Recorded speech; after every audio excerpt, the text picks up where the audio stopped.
Assalamualaikum warahmatullahi wabarakatuh. Selamat bertemu para siswa kelas 12 khususnya keluarga besar SMA Negeri 3 Kuningan di tahun pelajaran 2020-2021. Adapun materi yang akan disampaikan hari ini yaitu materi pelajaran Bahasa Indonesia kelas 12 berkaitan dengan membuat surat lamaran pekerjaan. Tentunya kalian sudah tahu apa yang dimaksud dengan surat, tetapi Bapak yakin belum pernah membuat surat lamaran pekerjaan. Karena surat lamaran pekerjaan diperuntukkan bagi ananda yang sudah lulus sekolah, lulus dari perguruan tinggi dan ingin melamar pekerjaan. Untuk itu, pembelajaran hari ini menulis surat lamaran pekerjaan mohon untuk dapat dipahami dengan baik. Tentunya walaupun penggunaan dalam kontekstual beberapa tahun yang akan datang, tetapi juga harus dipelajari karena ilmu itu hadir tidak tiba-tiba, tapi harus dipelajari sejak kalian berada di bangku sekolah. Menulis surat lamaran pekerjaan, bayangannya adalah menulis surat aja dulu. Hanya memang ada tujuan tertentu. Maka dalam hal ini sesuai dengan silabus pembelajaran, dalam menulis surat lamaran pekerjaan itu diawali dengan kita harus mengetahui pengertian surat lamaran pekerjaan, kemudian fungsi dan jenis surat lamaran pekerjaan. Setelah mengetahui, memahami pengertian, fungsi surat lamaran pekerjaan, tentu di dalamnya ada isi yang terkandung atau maksud dari surat lamaran tersebut. Maka dibangun dengan sistematika surat lamaran pekerjaan. Nah, berikutnya dituntut juga mampu menyimpulkan sistematika dan unsur surat lamaran pekerjaan yang sudah atau yang sedang dan nanti setelah dipelajari. Dan berikutnya juga akan dipahamkan dengan menganalisis unsur kebahasaan dari surat lamaran pekerjaan. Jika itu sudah terpahami dengan baik, maka diharapkan mampu menyusun surat lamaran pekerjaan. Tentunya mempelajari suatu ilmu di sekolah harus berdasar pada kompetensi dasar dan indikator pencapaian kompetensi yang dilahirkan kepada tujuan pembelajaran. Mengidentifikasi isi dan sistematika surat lamaran pekerjaan yang dibaca. Jadi harus ada yang dibaca, makanya harus didukung dengan buku paket pembelajaran bahasa. Kemudian mampu menyajikan simpulan, sistematika, dan unsur-unsur isi surat lamaran pekerjaan dalam bentuk visual. Nah, dari kompetensi dasar itu ada 3.1 dengan 4.1 itu harus kalian kuasai dalam 2 pertemuan. Satu pertemuannya adalah 2 jam. Maka indikator pencapaian yang sudah disiapkan untuk hari ini, yang pertama adalah mengidentifikasi isi surat. Yang kedua, mengidentifikasi sistematika. Yang ketiga, mengidentifikasi bahasa dan kalimat efektif. Yang keempat, mengidentifikasi lampiran yang ada di surat lamaran pekerjaan. Kemudian, setelah Anda mempelajari kompetensi itu, indikator berikutnya mampu menyimpulkan isi surat lamaran pekerjaan. Apa sih surat lamaran pekerjaan? Kemudian menyimpulkan unsur-unsur sistematika surat lamaran pekerjaan dalam bentuk visual dan mempresentasikan. Tentunya dalam mempresentasikan agak sulit karena kita pembelajarannya adalah pembelajaran virtual. Tapi kemampuan untuk mempresentasikan berawal dari menganalisis terlebih dahulu. Baik, akan kita mulai. Apa sih atau apa maksud, apa isi dari surat lamaran pekerjaan? Surat lamaran pekerjaan adalah permohonan seorang pelamar pekerjaan agar diterima bekerja di tempat yang dilamar. Itu kata kuncinya. Maka ada pembuka surat yang wajib harus ada yang berbunyi seperti ini. Dengan ini menyampaikan permohonan bekerja kepada Bapak Ibu agar kiranya dapat diangkat atau agar kiranya dapat dipertimbangkan menjadi pegawai di perusahaan yang Bapak Ibu pimpin dengan jabatan sebagai staf keuangan, dengan jabatan sebagai supir, dengan jabatan sebagai apa. Nah, itu yang dimaksud dengan isi surat. Layaknya sebagai surat undangan. Dengan ini kami mengundang. Isinya berarti mengundang. Tapi kalau ini isinya ingin diterima bekerja di sebuah perusahaan atau di lembaga-lembaga yang memang membutuhkan karyawan. Kemudian berikutnya, apa sih pengertian surat lamaran pekerjaan? Pengertiannya, surat lamaran pekerjaan itu merupakan surat tadi yang sudah disebutkan, surat yang ditujukan untuk melamar pekerjaan, diterima atau dipertimbangkan bekerja di tempat yang kita lamar. Kemudian surat lamaran pekerjaan itu sendiri jenisnya merupakan jenis surat pribadi resmi, maka tidak dianjurkan untuk menggunakan bahasa santai, tapi harus bahasa yang resmi, yang cenderung bahasanya formal, berisi permohonan pekerjaan kepada kantor, perusahaan, atau instansi tertentu. Sedangkan fungsi surat lamaran pekerjaan itu sendiri adalah sebagai tanda bukti tertulis pengajuan surat permohonan pekerjaan. Jadi kita ingin bergabung, diterima dalam sebuah lembaga, perusahaan atau instansi, tidak berdasarkan permintaan secara lisan, tapi harus secara tertulis bentuk situasi formal. Itu maka pengajuannya harus ditulis, bahkan cenderung ditulis tangan untuk menunjukkan kesungguhan dan kepribadian seseorang. Yang kedua, fungsinya sebagai media atau alat komunikasi, dan yang berikutnya sebagai bahan pertimbangan. Adapun surat lamaran pekerjaan layaknya sistematikanya atau strukturnya sesuai dengan surat yang lain. Ada pakem, ada aturan. Yang dinamakan dengan sistematika tentunya sesuatu yang harus berurut, tidak tumpang tindih. Setelah A berarti B, setelah B berarti C, dan seterusnya. Setelah nomor 1 berarti nomor 2, setelah nomor 2 berarti nomor 3. Untuk itu, sistematika surat lamaran pekerjaan yang harus memenuhi persyaratan minimal, tetapi itu juga sudah merupakan sesuatu hal yang baku. Anda bayangkan, karena pembelajaran ini juga harus didukung dengan literasi. Jadi diharapkan memang Anda untuk membuka buku bahasa Indonesia kelas 12, sehingga apa yang Bapak sampaikan tidak-tidaknya sudah menginput dulu informasi dari buku pelajaran. Adapun sistematika surat lamaran pekerjaan, yang pertama itu adalah titi mangsa surat, atau yang disebut dengan nama kota dan tanggal di mana surat itu dibuat. Nanti Bapak akan jelaskan satu persatu. Tentunya dalam menulis titi mangsa surat harus pedomani di mana kita waktu itu sedang berada.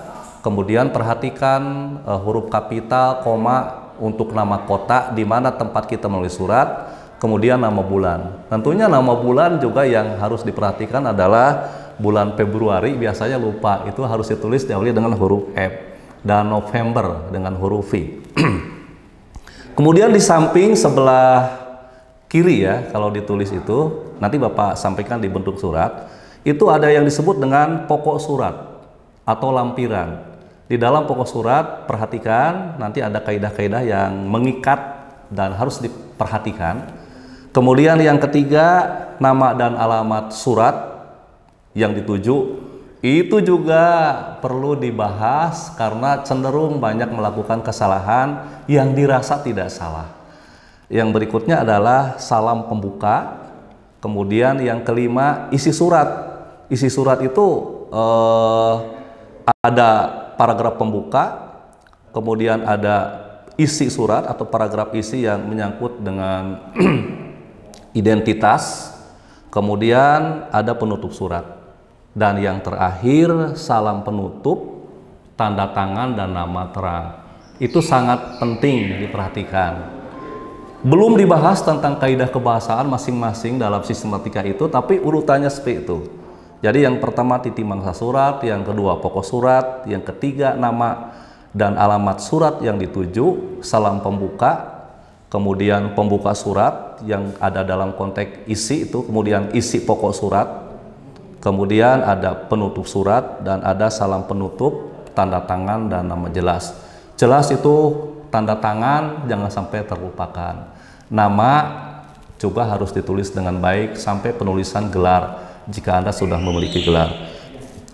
Hari ini Bapak baru menjelaskan struktur, belum kepada kaidah kebahasaan. Tapi walaupun demikian tidak dianggap sulit, sesuatu yang sulit, tapi justru belajar itu adalah mencari untuk kemudahan, mencari hal-hal yang mudah. Surat lamaran pekerjaan juga ada yang membagi dengan dua jenis. Satu, surat lamaran digabungkan dengan riwayat hidup atau yang dimaksud dengan kurikulum vitae. Kalau itu kurikulum vitae-nya terdiri dari beberapa halaman. Yang digabungkan, yang digabung dengan riwayat hidup itu yang riwayat hidupnya hanya selembar dua lembar lah gitu. Tapi kalau yang dipisah itu biasanya kurikulum vitae-nya lengkap, menyangkut identitas diri, kemudian keluarga, riwayat pendidikan, dan sebagainya. Berdasarkan sumber informasi, surat lamaran pekerjaan juga dapat dibuat dengan berbagai macam. Tetapi itu tentunya disesuaikan dengan informasi yang kita terima. Yang pertama, berdasarkan iklan dari media cetak. Surat lamaran yang dibuat berdasarkan iklan berarti si pelamar sebelumnya membaca surat kabar, kemudian menemukan iklan. Maka kalimat pembukanya juga akan berbeda dengan inisiatif sendiri. Nanti bisa diawali dengan berdasarkan iklan. Ya. Di dalam menulis surat lamaran pekerjaan juga ada banyak hal-hal yang harus diperhatikan. Dari struktur 1 sampai 8 tadi, semuanya harus diperhatikan. Nanti Bapak akan menyampaikannya hal itu dalam pertemuan berikutnya. Tapi kesalahan struktur sedikit akan Bapak sampaikan. Misalnya, atas perhatiannya saya mengucapkan terima kasih. Itu kaprah, salah. Tapi banyak orang yang tidak merasa salahnya, itu tidak boleh digunakan untuk menyapa orang. Harusnya atas perhatian Bapak Ibu, saya mengucapkan terima kasih. Kemudian juga pemilihan diksi untuk salam pembuka, biasanya yang paling lazim itu adalah dengan hormat. Kalau dengan salam itu tentunya tidak tepat. Berikutnya, demikian surat lamaran pekerjaan ini saya ajukan. Itu kalimatnya singkat, padat, jelas. Jadi kalimat-kalimat yang seperti itu disebutnya kalimatnya efektif begitu. Dan penggunaan tanda baca pun harus diperhatikan untuk menghindari terjadinya salah paham. Berikutnya juga harus memperhatikan bagaimana cara penulisan singkatan, karena tidak mustahil surat lamaran ditujukan kepada perusahaan yang diawali dengan kata PT misalnya. Orang masih mempertanyakan PT titik gas Surabaya misalnya. Itu sesuatu yang keliru, harusnya PT gas Surabaya tanpa titik. Mengapa? Karena penyingkatan nama lembaga seperti SMP, SMA itu tidak diakhiri dengan tanda titik. Anda harus tahu penggunaan tanda titik yang benar, harus membaca penggunaan EYD berkaitan dengan tanda titik dan koma. Selanjutnya adalah simpulan sistematika dan unsur surat lamaran pekerjaan. Setelah kalian mengikuti pemaparan dari Bapak sekaitan dengan sistematika dan unsur isi surat lamaran pekerjaan, Anda simpulkan sendiri coba. Apa sistematika surat atau seperti apa? Apa susunannya unsur surat lamaran pekerjaan? Coba, yang pertama adalah titik mangsa surat atau tempat dan tanggal. 2, pokok surat. Yang ketiga, alamat yang dituju. Yang keempat, salam pembuka. Yang kelima, isi surat. Di dalam isi surat itu terdiri atas unsur identitas diri, nama, tempat tanggal lahir, pendidikan, alamat, serta beberapa hal yang dilampirkan. Kemudian ada penutup surat, tanda tangan, dan nama terang. Hal-hal penting yang dilampirkan antara lain daftar riwayat hidup, fotokopi ijazah, sertifikat, surat keterangan catatan kepolisian, dan pas foto. Pernyataan lain seperti surat keterangan pengalaman kerja bagi yang sudah bekerja dengan baik keluar, diberikan surat pemutusan hubungan kerja, itu bisa dilampirkan untuk memperkuat surat lamaran Anda. Kemudian surat keterangan berbadan sehat jika diperlukan secara formal, Anda harus hadir menemui dokter yang legal di rumah sakit atau di puskesmas, kemudian minta surat itu. Dan ada juga persyaratan meminta surat izin orang tua. Nah, aspek penting yang perlu diperhatikan dalam menulis surat lamaran pekerjaan yaitu tesis. Tesis ya berfungsi sebagai informasi awal terkait dengan pekerjaan yang akan dilamar. Jadi mendengar informasi, membaca surat kabar, ataupun informasi dari instansi terkait harus jelas kekosongan dari untuk mencari karyawan dari perusahaan itu di bidang apa. Jadi jangan sampai salah menyampaikan surat sehingga Anda berseberangan antara keinginan dengan harapan. Nah, di sana teknik penulisan nanti akan Bapak bahas dalam pertemuan berikutnya. Dan aspek penting yang keduanya adalah argumentasi yang berfungsi menguatkan pernyataan. Jadi itu tidak boleh tidak, harus ada. Dalam penyusunan surat lamaran pekerjaan nanti satu, gunakan bahasanya yang baik dan benar, pilih diksinya, susun kalimatnya yang tepat, hindari pemubaziran kata. Yang kedua, tulislah dengan kalimat singkat, padat dan jelas. Yang ketiga, tulis secara manual menggunakan tulisan tangan di kertas folio bergaris, tapi tetap perhatikan kaidah etika dan estetika penulisannya. Kemudian isi secara jelas data diri dan informasi tentang diri Anda dan lampiran dokumen-dokumen pendukungnya harus ada. Perhatikan kebersihan surat lamaran pekerjaan. Lampirkan sertifikat pendukung yang bisa menambah nilai lebih pada diri Anda. Untuk pemenuhan KD 31 dan PAS 1 tampaknya seperti itu yang harus Anda perhatikan baik-baik. Kemudian Bapak akan mengakhiri dalam pertemuan hari ini yaitu tugas yang harus Anda kerjakan, sebab mau tidak mau seorang siswa sumber belajar itu bukan hanya guru di sekolah, tapi juga buku pelajaran yang ada di sekolah Anda pinjami. Bisa juga Anda mencari sumber-sumber referensi lain, bahkan bisa mendownload contoh-contoh surat, tapi tidak serta-merta langsung dianggap atau dibenarkan. Karena Anda sebagai seorang pelajar itu harus dianalisis. Itu tugas yang akan Bapak berikan. Jadi yang pertama, pahami isi buku. Jadi pinjam buku bahasa Indonesia lah begitu. Bapak tidak mengizinkan satu orang pun tidak memanfaatkan buku paket. Jadi pahami isi buku tersebut, terutama bab 1 tentang surat lamaran pekerjaan, rangkum hal-hal yang dipandang perlu. Jadi hasil belajar Anda itu terbukti dari membaca. Membaca itu tertuang dalam tulisan, itu yang diharapkan. Kemudian buat 2 buah pertanyaan hal-hal yang belum bisa dipahami dari membaca itu atau dari penjelasan Bapak hari ini, ya, ingat baik-baik, buat 2 pertanyaan. Membuat pertanyaan adalah melatih mencermati bacaan dengan baik. Jadi tidak semata-mata buat pertanyaan yang baik, hindari pertanyaan yang sama dengan teman. Kemudian tugas yang kedua, carilah sebuah surat lamaran pekerjaan, tik ulang apa adanya tanpa perbaikan. Itu banyak sekali kalau mau membuka Google. Silakan Google sebagai sumber belajar, cari dari 100, dari 50, dari 20 contoh surat lamaran pekerjaan yang ada.